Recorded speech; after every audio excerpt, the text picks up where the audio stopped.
சிவாய நம. நான் உங்கள் கருவண்டு. இன்றைக்கி நம்ம பார்க்க போகிற ஒரு அரிய தகவல் என்ன பண்ணு பார்த்தோம்னா, வீட்டில் இருக்க வேண்டிய ஒரு அச்சய பாத்திரம். அதாவது அச்சய பாத்திரம்னா கேள்விப்பட்டிருங்க, அல்ல குறையாத ஒரு பொருள் கொடுத்துட்டே இருக்கிற ஒரு பாத்திரம் அச்சய பாத்திரம். அந்த அச்சய பாத்திரம் எல்லார் வீட்லேயுமே தாராளமாக வைக்கலாங்க. அது என்னங்கிறத பார்க்க போகிறோம். அதாவது வீட்டில் ஒரு மூங்கில் முறம் இருந்து கண்டிப்பாக இருக்கணுங்க. அதாவது முறம்னு சொல்லுவோம் இல்லைங்களா. இப்போலாம் பிளாஸ்டிக்கில் அதிகமாக வந்துடுச்சு. அரிசி புடைக்கவோ தானியங்கள் புடைக்கவோ நம்ம பயன்படுத்துவோம். அதுக்கு பேர் தாங்க முறம். ஃபஸ்ட்டில் இது மூங்கிலில் செஞ்சு வச்சுருப்பாங்க. இது சந்தைக்கு போனீங்க அப்படின்னா ஒன்றா வாங்கக்கூடாதுங்க, 2 ஜோடியை தான் வாங்கிட்டு வரணும். அது முறம் விசாக நட்சத்திரத்தில் பிறந்ததுன்னு சொல்லுவாங்க.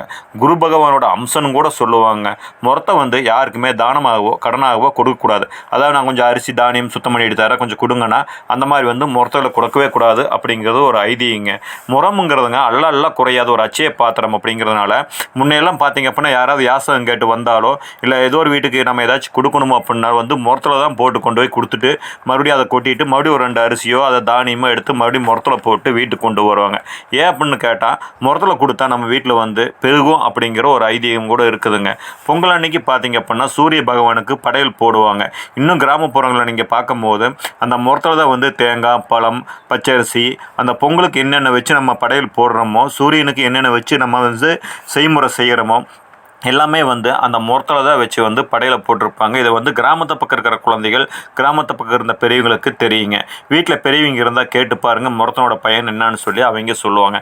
அது மட்டும் இல்லைங்க, இந்த பிறந்த குழந்தைய திருஷ்டி கழிக்கவோ அல்லது குளிப்பாடிட்டு உடம்பு சரியில்லைனாவோ அந்த காலத்து கிழவிகள் என்ன பண்ணுவாங்க அப்படின்னா, இப்போ கூட ஏதோ ஒரு சில இடத்துல நடக்குதுங்க. அந்த குழந்தைய முறத்தில் படுக்க வச்சுருவாங்க. படுக்க வச்சுட்டு காலையில் குளிப்பாட்டி படுக்க வச்சுட்டு இந்த சூரியன் நேர் அதை பிரட்டி எடுப்பாங்க. அது உடல்நிலை சரியில்லாமல் இருந்தாலும் சரியாக போகுங்க.